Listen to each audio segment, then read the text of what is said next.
Welcome to the Cool Fireman Podcast, a virtual firehouse kitchen table with Matt, Adam, Brian, Doug, and Freddy, where they discuss everything that matters in today's fire service. Now let's get to the show.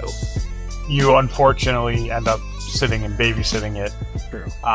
There's a couple options. So I was in a truck. Normally the engine gets stuck babysitting it, which is always a nice thing. And then once the chief leaves, you leave. You tape it off. You tape it off. You hope you can maybe find a cop to sit and babysit it because they don't want to be doing their job. So they would love for you to be like, hey, can you sit here and babysit this wire? Babysit a wire. Oh my God. There's so much babysitting. In our town, we get these transformers and they'll like kind of just spit off a little bit of moisture when it's raining and people think that they're on fire, and it's like, yeah, it's okay. So it's going to be okay. It's doing what it's supposed to do. That's okay. So in New York City though, we get this problem during the summer where, like everything's just ancient, right? Everything's old. Yeah. So we'll get on the heat wave, everybody's using their air conditioner and we'll get block long fires. The wires catch on fire, go to the house, and the wires just keep going and you'll get a whole block of wires going to houses on fire. And, it's like a common thing. It happens all the time as if it's a normal thing. But, yeah. All right. Well, I got a question. What city or bureau were you at? Whatever. I was on the FDNY and I was in Queens. So, my question is for you: how do I get on the cherry picker? That job. What do you got to do? I saw there's a picture of a cherry picker, and he's pumping air into, I guess, sewer area, whatever. They got like cherry trees where they like pick cherries. What are you talking about? I don't know if I can pull it up. What are you talking about? Say that one more time. I love it. Adam's on ChatGPT right now, looking up cherry pickers. We haven't even done the intro to the show. Don't worry about that. Okay, it's hard with the light, but that's a cherry picker. It's an FDNY cherry picker. He's pumping air somewhere. Pumping air looks like a Plymouth. Can you just text me that picture? Better yet, for the people that are going to watch this, can we share the screen for the crying out loud? We've got technology. I need to know. I need to know what we're looking at. Plant Ops. No. Plant Ops PO 31. Yeah, that's a nothing. Nothing good. You're dead to me. I just think it's so unique. It's so cool of FDNY. They have all these extra unique trucks that you do not see. Yeah. Everybody's got engines, ladders. That's a civilian job. Okay. What you're seeing there is a civilian job. I don't know if it's pumping air into anything or if that's just the Niederman, sucking the exhaust out. Okay.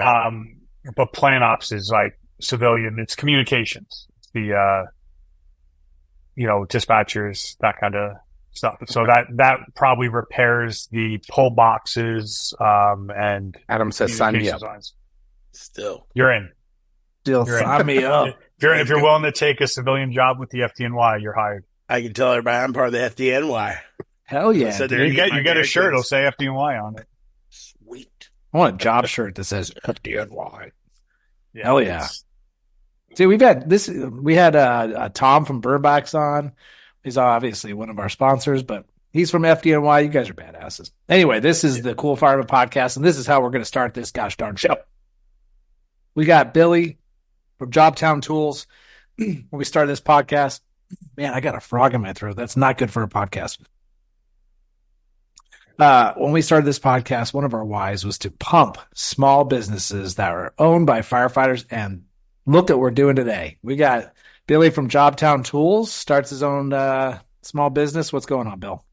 What's up, guys? Thanks for having me on. I truly appreciate it. I love the for people that can't see the podcast, that thing is rad. The fluorescent, what is it?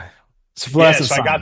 I got that for FDIC, and It's like a firefighter magnet. It's, like the flies fly to it, but you have something like that, and like people can't walk past the booth without just getting sucked into the thing.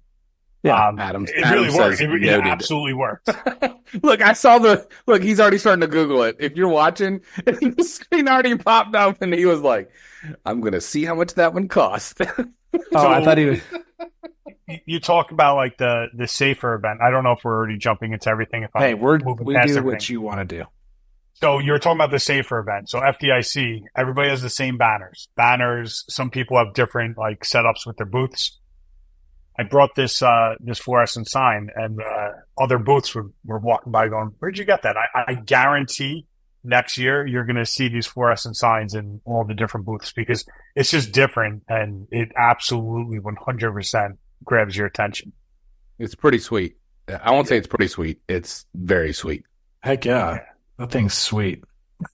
It is. Yeah, so what's the story with the firefighter in it? Like, there's got to be a story with it.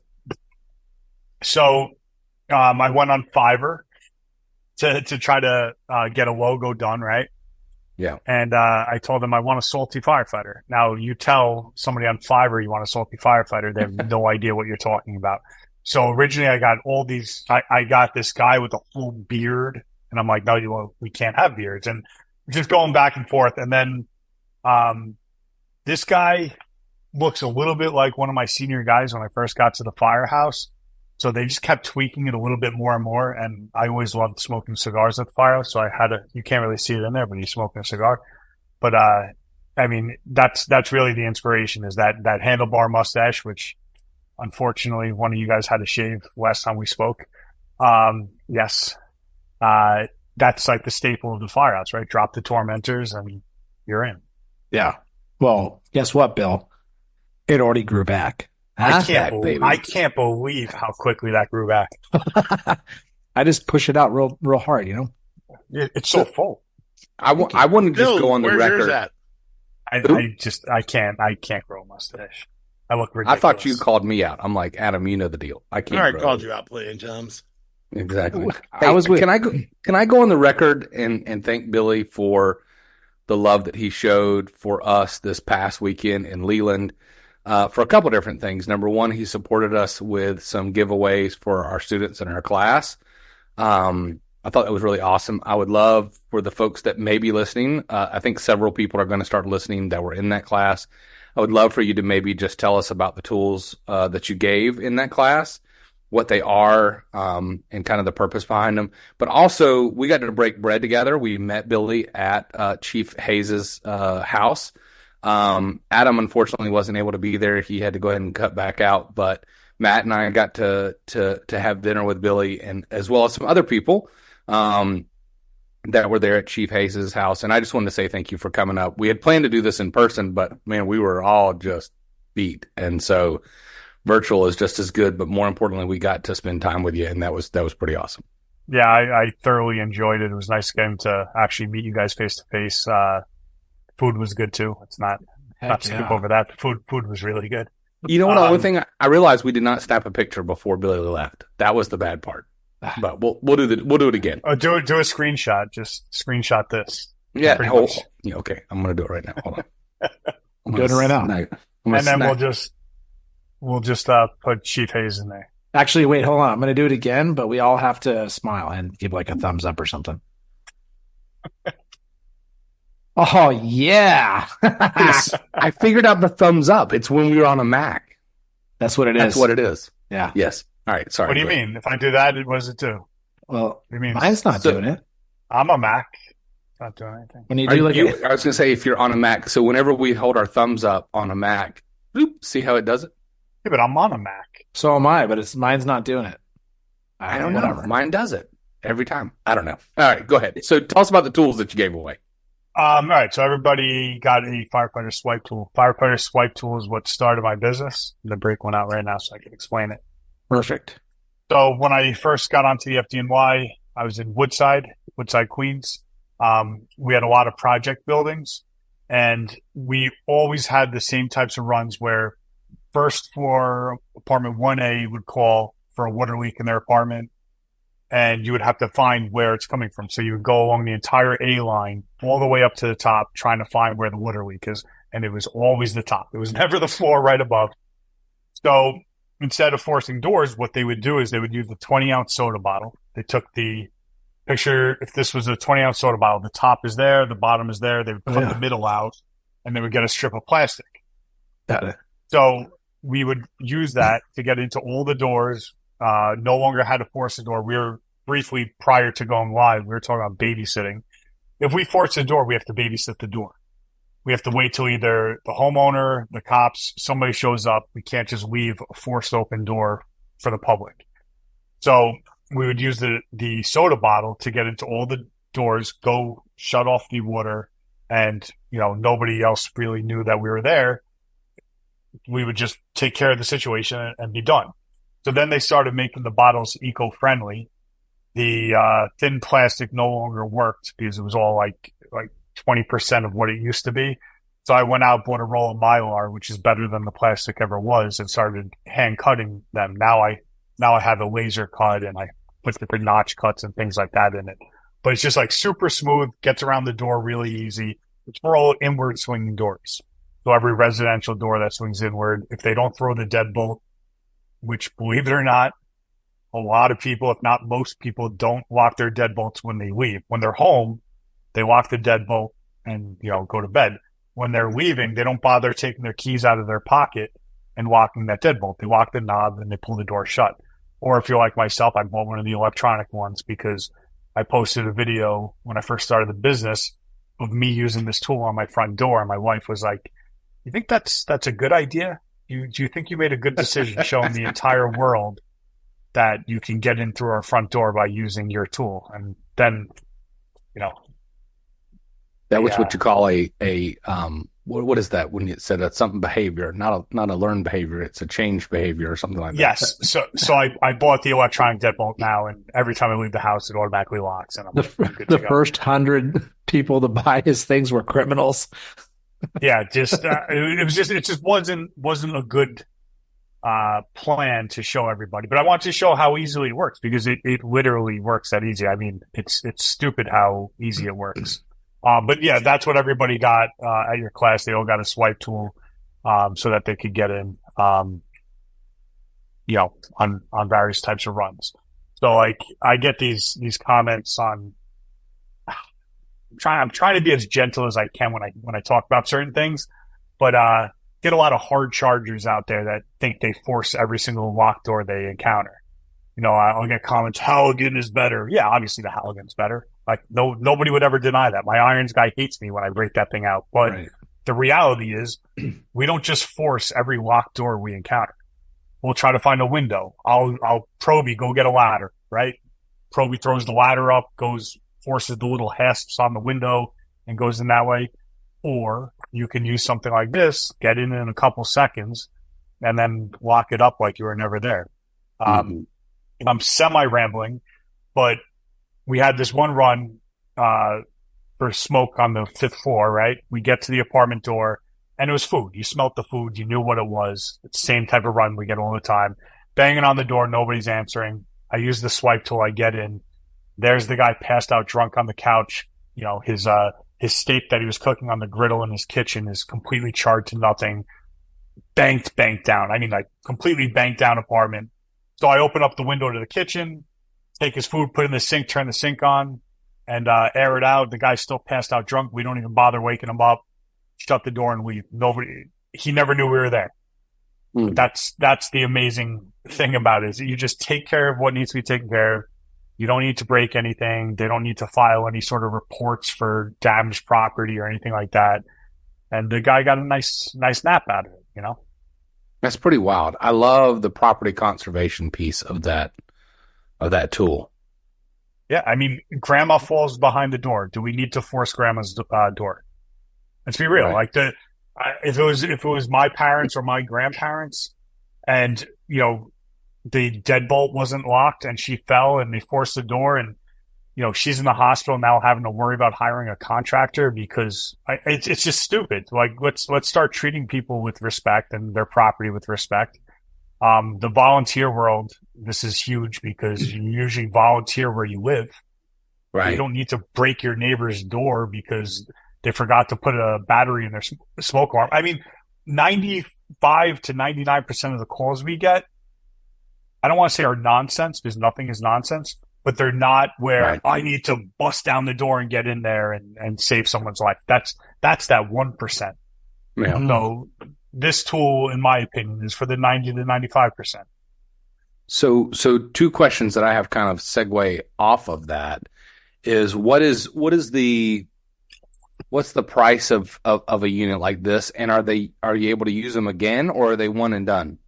No, they last. Unfortunately, it's a horrible marketing thing that I do where my tools just keep lasting. I have an unlimited supply of this, right? And I had the same one in my bunker gear for 3 years, and I obviously am going to use it more than anybody. And I had the same one in my gear for 3 years, but it lasts.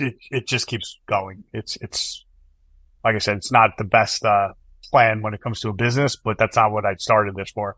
And it's $15. Well, there's $15 and there's 1.2 million firefighters in the country that need it, so let's get them all one. Yeah, get them all one. And there's constant turnover. I actually a department in South Carolina just called me today to issue forcible entry wedges. I also make forcible entry wedges. And he was explaining to me that they have big turnover with that. And, with members, they get 4 new members a month. And he's like, we'll keep buying more as we get more people in. And so what's the price point on a tool like that? I mean, it's $15, $15. And then my number one seller, a business person explained to me, your best selling product isn't always your best product. Now, I take pride in everything I do. The swipe tool is my best product because most doors that you're trying to get into swing inwards. Firefighters love my fire pick because it's shiny metal. So this is for all outward swinging doors, all your commercial doors, basically if you're in Florida, a lot of those South Florida residential doors have to swing outwards for hurricane code.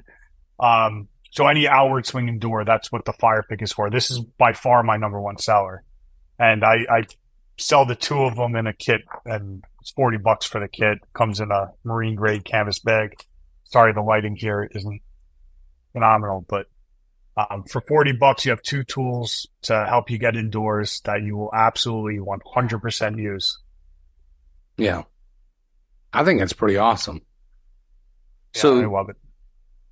I have utilized both of them to success multiple times. Who is that? He's talking on a CB radio. You got to say over. Hey, Freddy has joined us. What's up, Fred? Over. What's happening? Just got done with a storm call in. How's that burning wire? Is that wire out yet? Nope, and it's going to burn until DTE, which is the energy company around here, decides to de-energize it and then cut the 8-inch diameter branch that's hanging on the 3 primaries. So who has in your department, and if you can't answer it, just say you can't answer it. Who's in charge of babysitting the wire? So like I was explaining to these guys before that we always have somebody that has to babysit it until the energy company actually shuts it off. So it used to be the crew that was assigned to it would sit on it, and we would rotate people around every 2 to 3 hours. We would call back. We would do call-ins for people to come in for storm overtime, where they would sit on a utility truck or a backup ambulance and give the guys who are on duty, they're there for 24 hours. Now they got to go sit on wires at 2 a.m. So a lot of times we'll hire back some overtime for that, which is what I went in for tonight. But now we have a new policy that we actually kind of, I don't want to say cleared with DTE, but we kind of confirmed it with them, was as long as there is no immediate threat to structure or life and all pertaining residents or occupants have been notified of the hazard and told to steer clear, and we tape it, then we can clear the scene. Yeah, we every now and then we would have different rules for different storms. We would similar situation if we knew a big storm was coming in, they'd have guys on overtime basically in like quick response vehicles to basically do that kind of stuff. And then if it was severe enough, it would be similar situation where you would kind of get cleared to leave. Yeah. Yeah. So tonight I was on an F450 pickup truck that we call a Utility 2.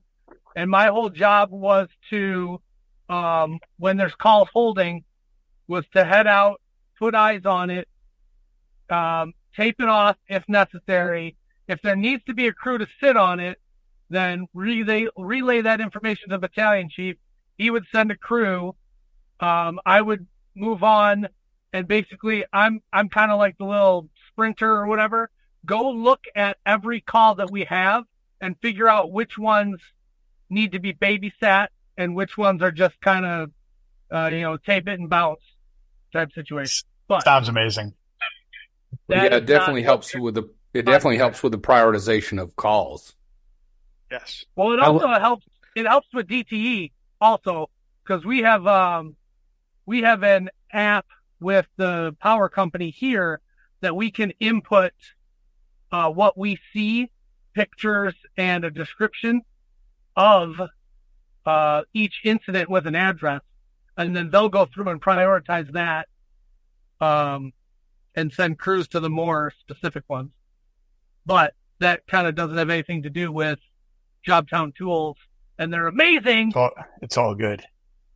Fred, devices. I swear this feels like Freddy in the field. Like, I love it. Hey, this is. I wish it was live.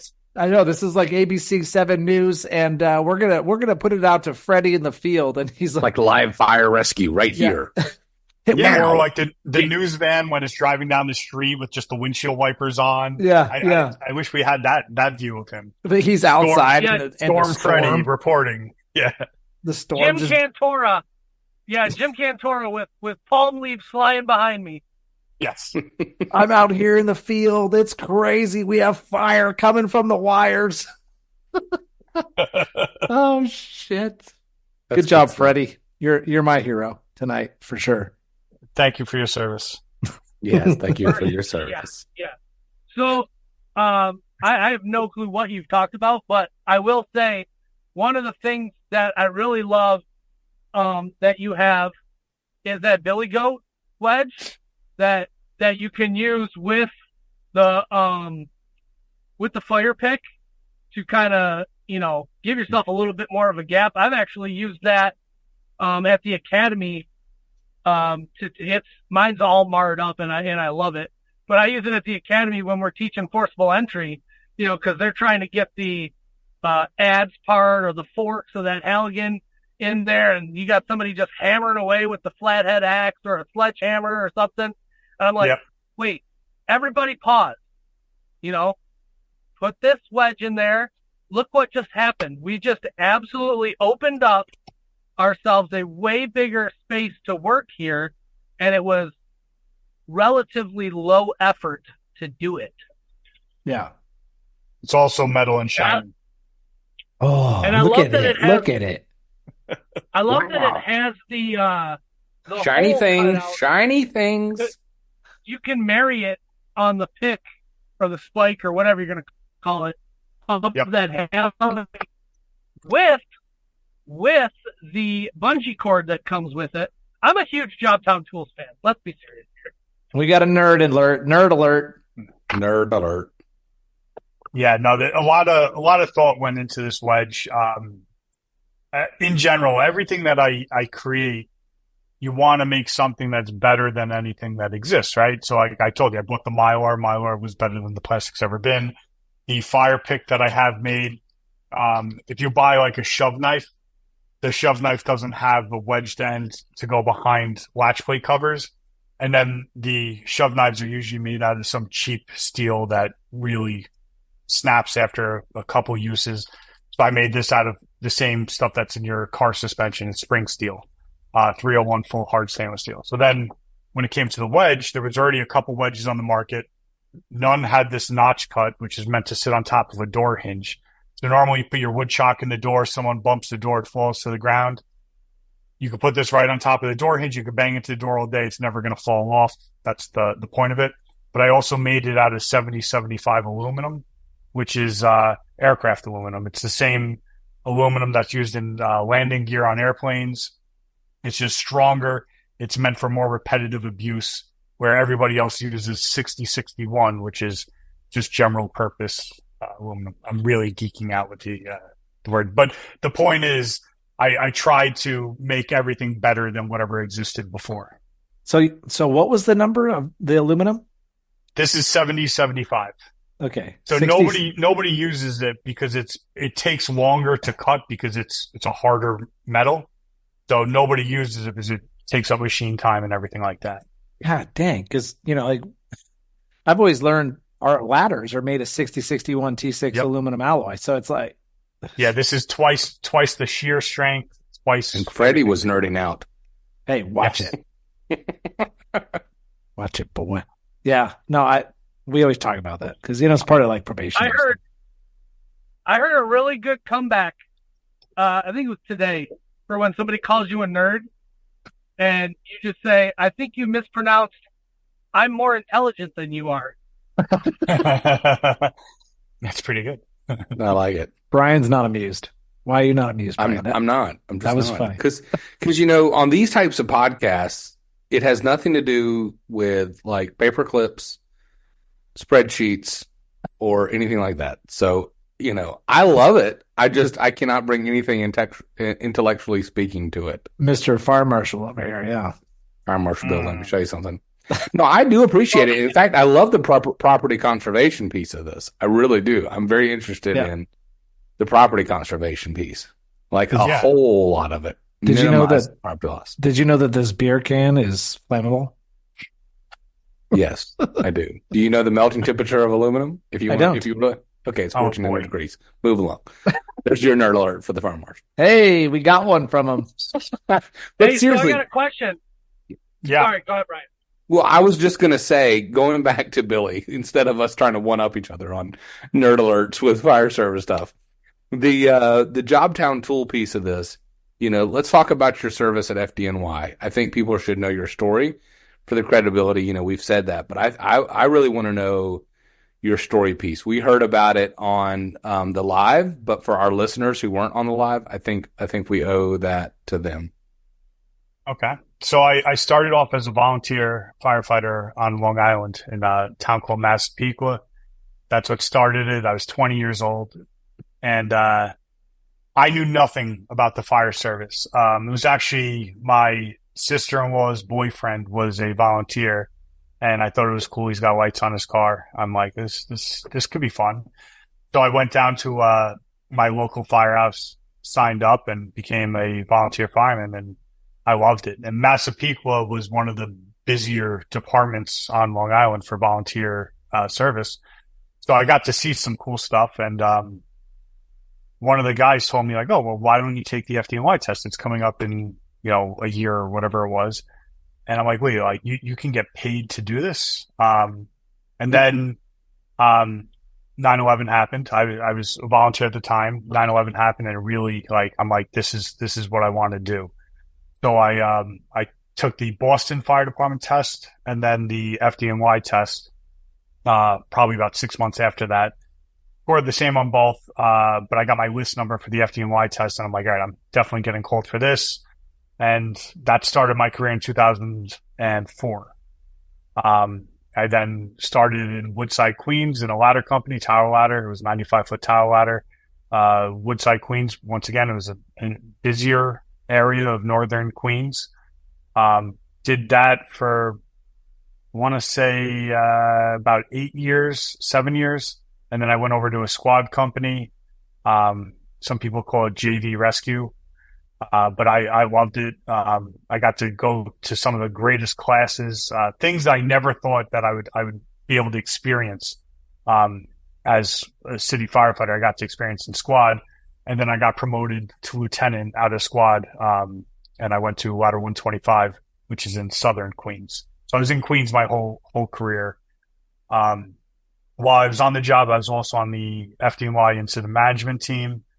That opened up. I'm a big believer in saying yes to things because it just opens up so many more doors. So I got onto the FDNY incident management team, which was huge during Hurricane Sandy, for, serving the whole city. I don't know. I know California knows incident management teams for sure.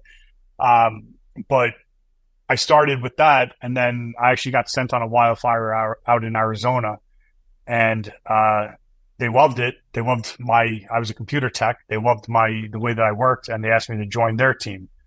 So I was on the FDNY team, and then I was on the Southwest incident management team, Type 1, Team 1. And it was you only went on the biggest fires. It was pretty wild. A guy from Long Island to get to go to Arizona, New Mexico, Washington. I went on so many different major wildfires through Los Alamos Laboratory, like cool stuff that I just never thought I would get to experience. But yeah, and then I retired. While I was still on the job, I started up this business, and then I retired and really focused my energy on this business, and I love it. I get to. So 20 years on the job, I would assume, or less than that? Less than that, FDNY. Yes. Mm-hmm. 17 with the FDNY. Okay. And recently relocated back down to South Carolina. Yeah. For a variety of reasons. Moved from New York to South Carolina, and that's where I currently reside. The reason why I want to share that is because right before we hit the record button, and I don't know, Matt randomly picked some point to start the podcast, is you're very show heavy on national shows versus also in the Northeast. And so we were talking about like South Atlantic Fire Rescue, where we were just at. I know we had talked about getting you hooked up with Adam when he does the Virginia show, if that's available, things like that. So if people are interested in you attending, what's one of the ways that they can reach out to you, especially if they're close by in the South Carolina, North Carolina area? Well, my phone number is on the website, but the easiest way to reach me is info@JobTownTools.com. I get all the emails. I'm one of those guys that's always looking at my phone for new emails, and I answer them. I answer all of them, and relatively quick. I do a ton of different benefits for different departments. I get emails all the time, that they're having a charity where we send out different door prizes and things like that. But I want to start getting more involved in some of the Southern shows because I've done FDIC every year. I do Nassau Coliseum, which is up in New York every year. Did the Wildwood, New Jersey. So I want to try to get these ones down here, which I don't really know them yet, but I've heard of Safer, and you just told me about the Virginia Beach one. For sure. All right, who else has got some more questions? Hey, I want to hear about your IFAC. Why? So you have the, forcible entry stuff and property conservation stuff, and then you went in a different direction. Was that because you had kind of a passion for it, or how did that come? So I'm one of those firefighters that absolutely hate doing EMS, right? And the reason I hate it is because I don't feel I'm great at it, right? I feel like I'm a good firefighter. I know what to do, but I don't feel like I'm great at EMS. And I know that every time I work, like there's guys that are really good at it. So I just never really had that passion, but I understand the need for different things. For example, driving with my kids going to a Mets game and get flagged down for a car accident on Southern State Parkway. Car skid off the road, went through a light post, and I have my kids in my car. I pull over to go help. The guy was fine. He just asked me to talk to the state troopers to explain where he was. He was kind of out of it. But I got back to the car, and I'm like, what would I have done if he's bleeding? If he's bleeding heavily, we're all going to do the right thing. We're going to stop the bleed. But I really don't want someone else's blood on me unless I'm like trying to save their life, right? So I'm like, I got to start carrying something that helps with that. So that was just planted the seed. And then about a month later, another car accident that I saw, and then the final one was 2 FDICs ago. Me and the boys were going out to dinner afterwards, and we're at a red light.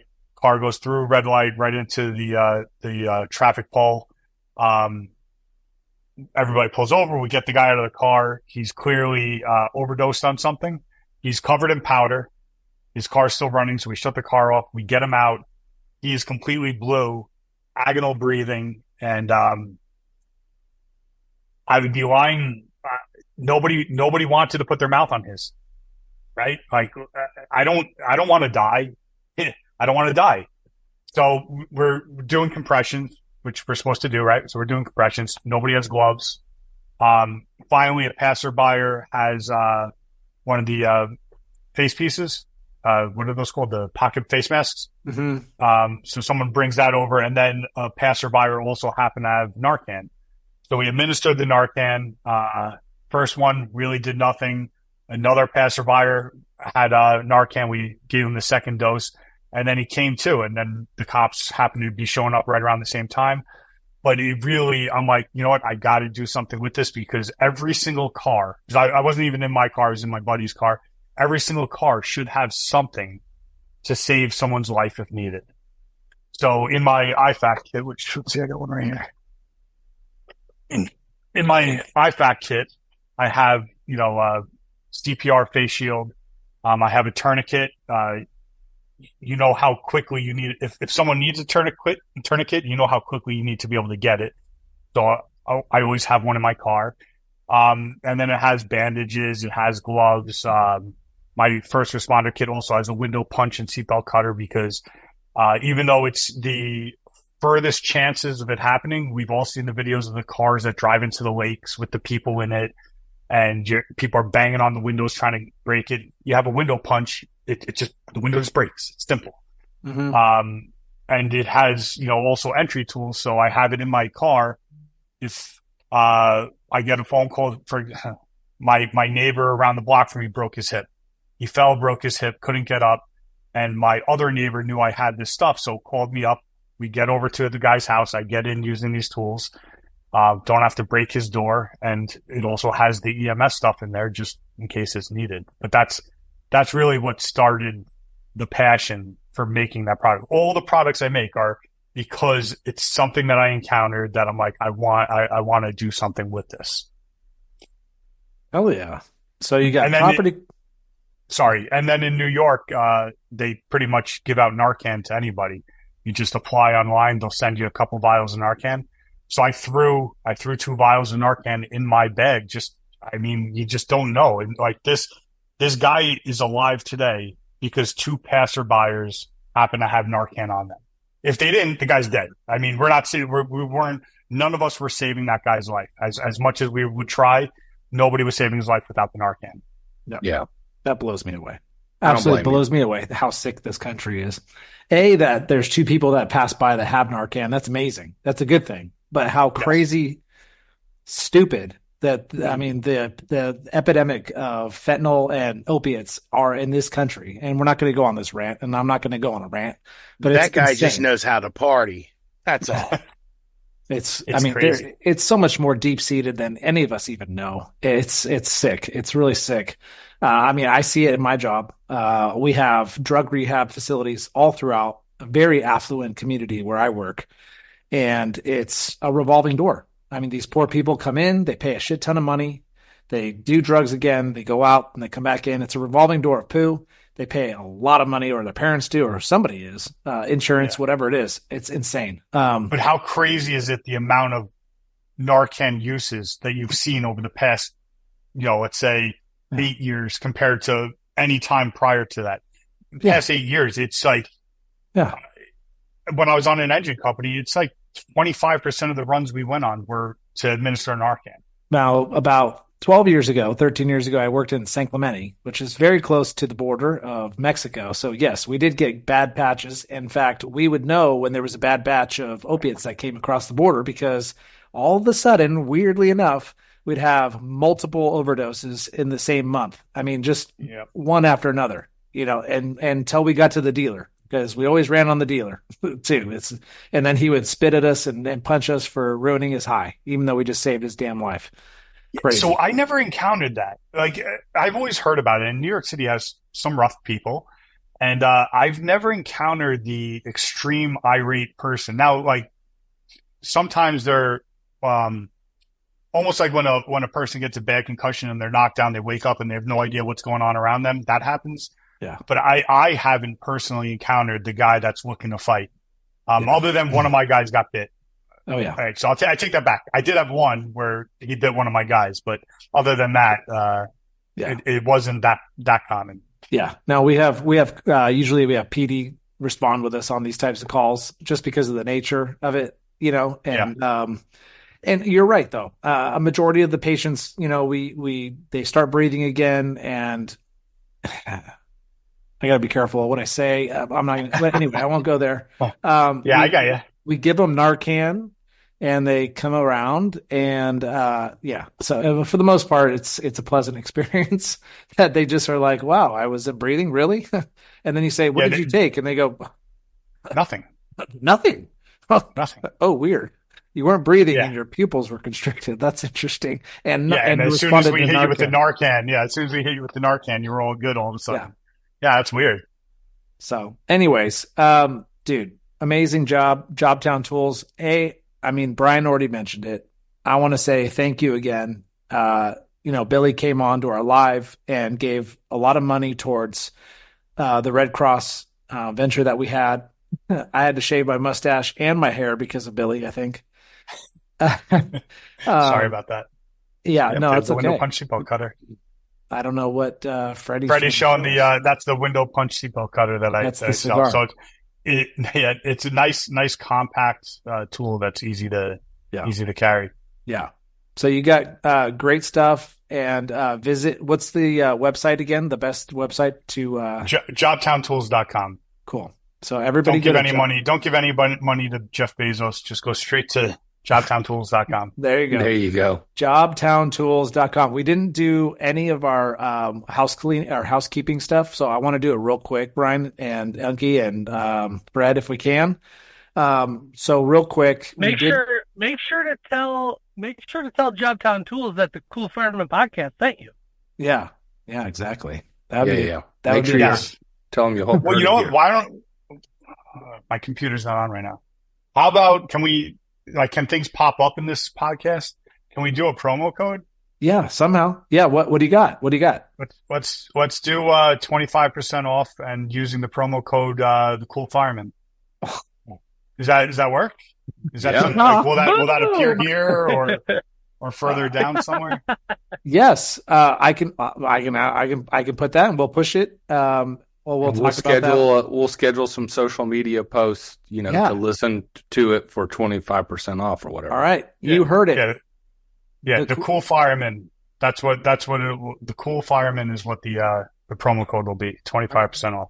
Dude, that is amazing. All right, 25% off to people that listen to this podcast and that are going to put in the Cool Fireman as their promo code. Amazing. I do have a quick story. I gotta get through this because I don't know. I think it was August 18th. So it's been about 9 days since we got sent this message from DJ Watson. Hey guys, if y'all could keep the guys from Columbia, South Carolina fire in your prayers. We had a 2-alarm commercial fire last night. We had 2 guys get caught in a collapse. They have pretty significant injuries, but expected to make a recovery. They have a long road ahead of them. So I want to make sure that on this podcast, Instagram and social media is tough, especially when you have a few different accounts that you don't see messages right away. So people that send us messages, please be patient with us.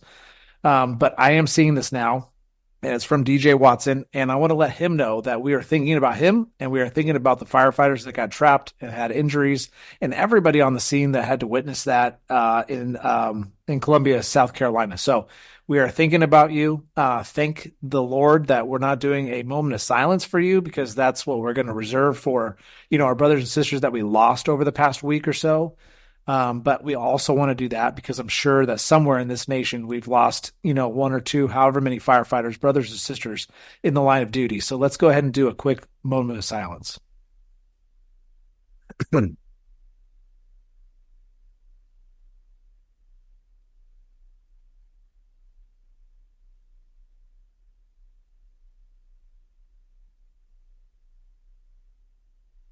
All right. Very good. Very Matt, well all I was going to say was kind of to follow up on that is, not only is our social media is difficult, but when we record these, sometimes we may record multiple episodes at one time. So when you message us, you may not hear what you share with us or whatever because of the way that we record it.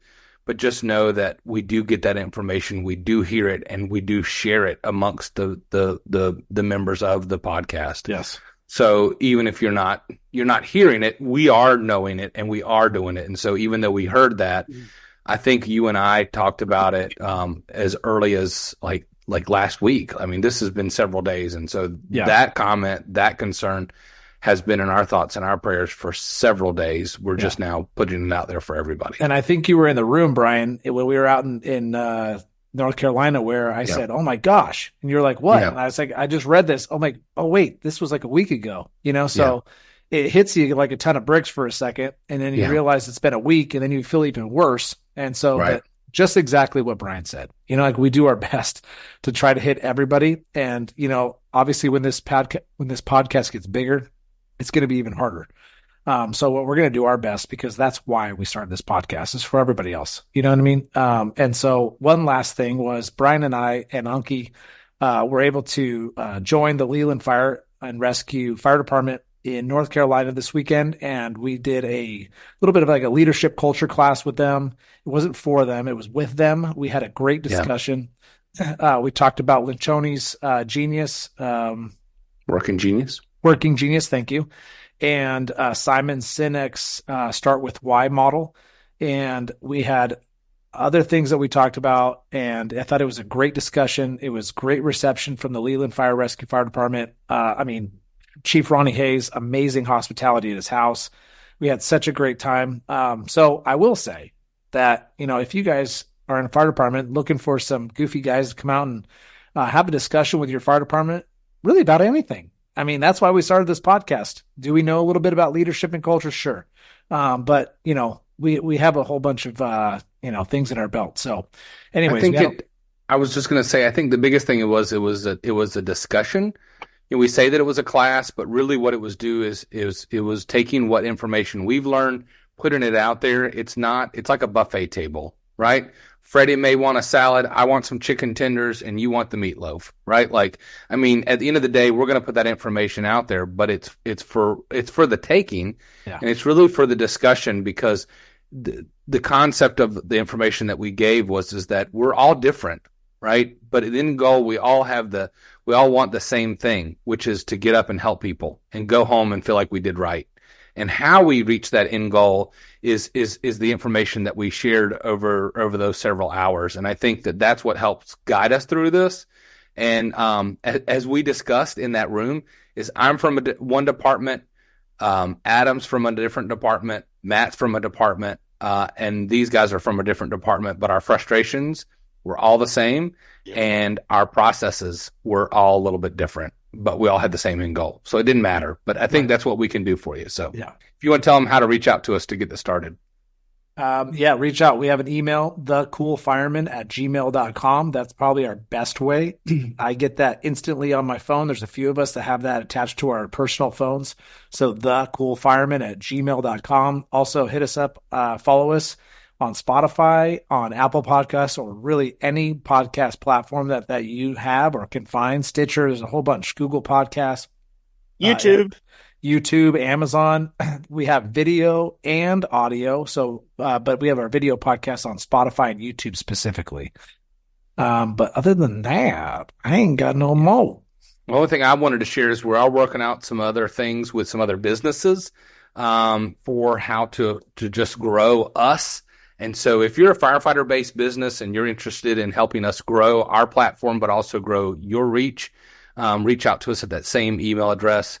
Because we've had several people reach out to us independently and tell us how much they appreciate the conversation that we're having.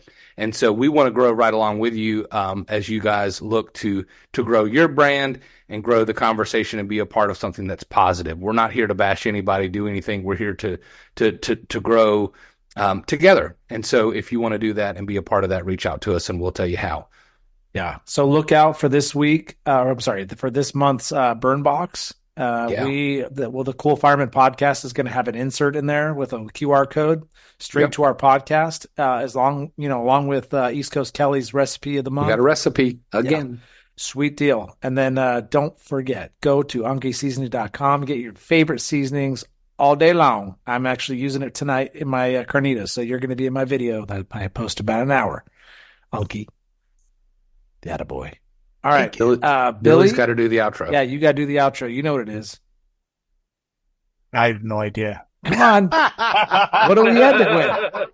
Roll it, Gigi. You just got to say, roll it, Gigi, in your best FDNY radio voice. Yeah. Roll it, Gigi. Roll it, Gigi. Before you leave, hit that subscribe button, turn on notifications, and give these firemen a huge thumbs up. Also, make sure you check out TheCoolFireman.com for more. Thanks!